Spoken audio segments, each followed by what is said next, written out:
Hello everyone, welcome to my YouTube channel. If this is your first time tuning in, my name is Adrielle and I'm currently narrating a story of my life dating back from January 2016. In the previous episode, I wrapped up the month of September and I talked about what the Holy Spirit revealed to me about Brandon's Instagram.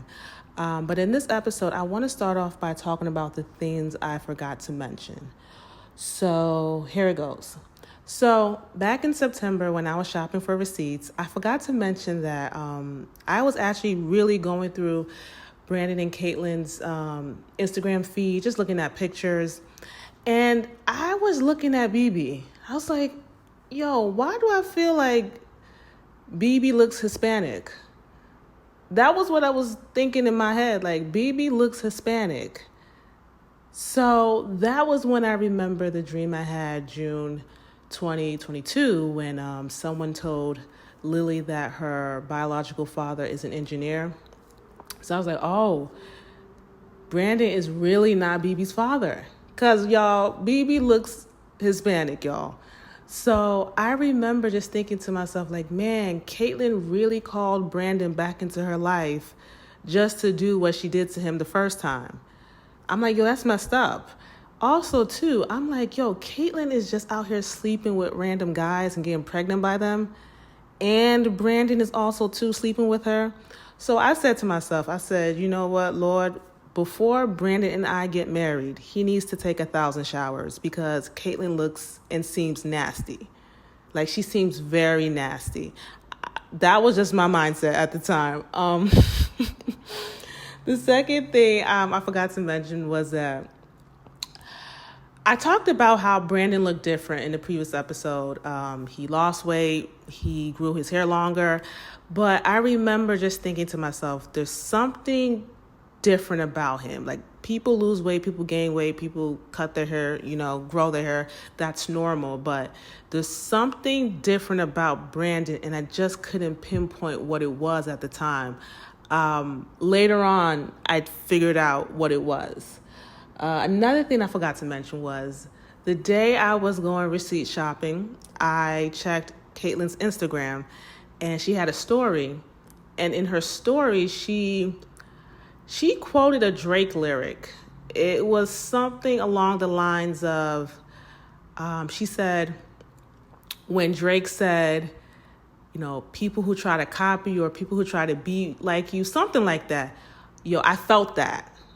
So when she said that in her story, actually she typed it in her story, I remember getting a check in my spirit that why do I feel like she's talking about me? Why do I feel like she knows about me? Like, I just felt that check in my spirit that she knew exactly who I was. And I was like, no, that doesn't make sense. Like, how can Caitlin know about me and Brandon wouldn't know about me? Like, that doesn't make sense. And plus, I'm all the way in Atlanta. She's in Oklahoma. Like, there's no way that Caitlin would ever know about me.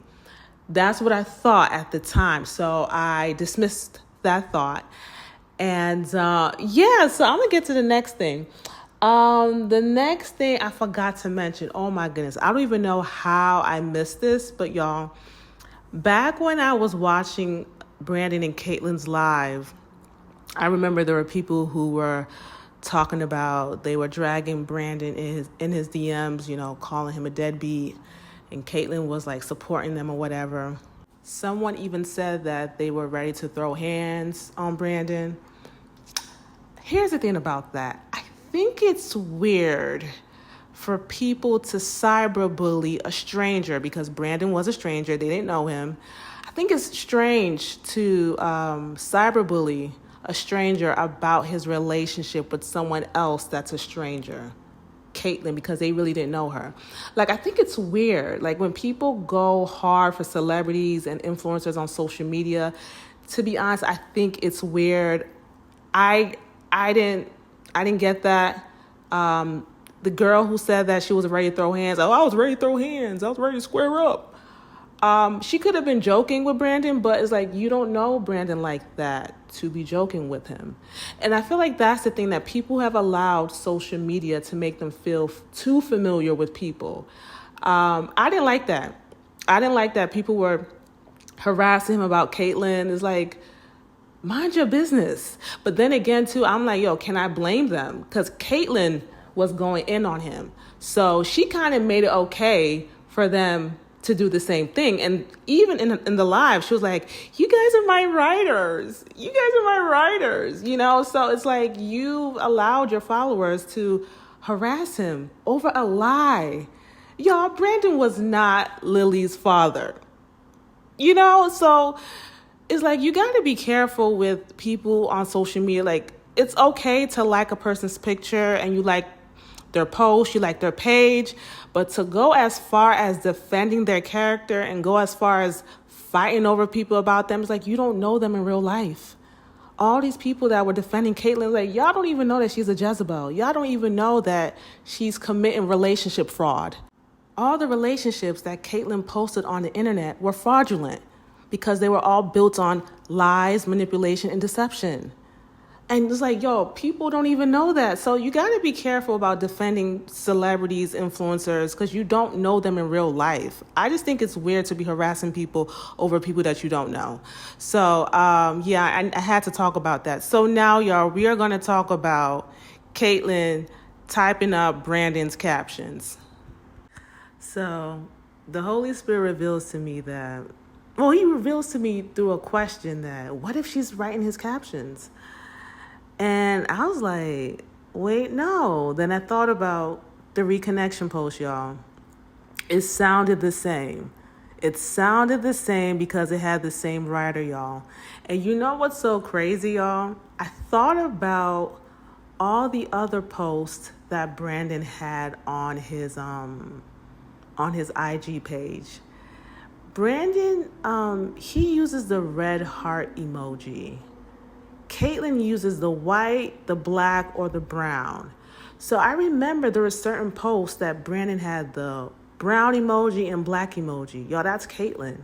So what I realized was that, y'all, I believe that Brandon gave Caitlyn his login information and she was posting herself on his page to make it look like it was him.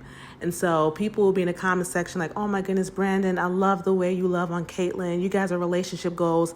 Then what would happen would be that Caitlyn will go back to her page, leave a comment under that post and say, oh my goodness, babe, I wasn't ready for this. You're the most loving, caring husband ever. And then she will go back to his page and respond, babe, I love you more than anything. You know, stuff like that. So that's what I believe was happening. Also, I thought about the reconnection stories that Brandon had on his IG stories. Y'all, Brandon had over 40 stories. And I'm like, why does he have so many stories? Y'all, it was Caitlyn. Caitlyn was the one posting their summer pictures. Caitlyn was the one reposting people's posts as well. Y'all, Caitlyn was the one basically kind of taking over Brandon's page. So when I, realized all of that, I said, you know what? I think it's time to call the group home.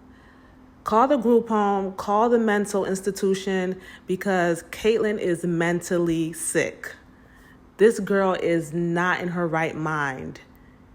I remember they called this girl degenerate. And I was like, oh my goodness, these people are going so hard on this girl. And I didn't even know why they called her that. Y'all, Caitlyn was not there mentally. She was not. So, yeah, y'all. I'm going to stop the episode right here. Next episode, I'm going to talk about the other stuff that happened in the month of October. So if you're liking An Unlikely Story, please like, comment, and subscribe. Please also share my videos as well. And until next time, bye.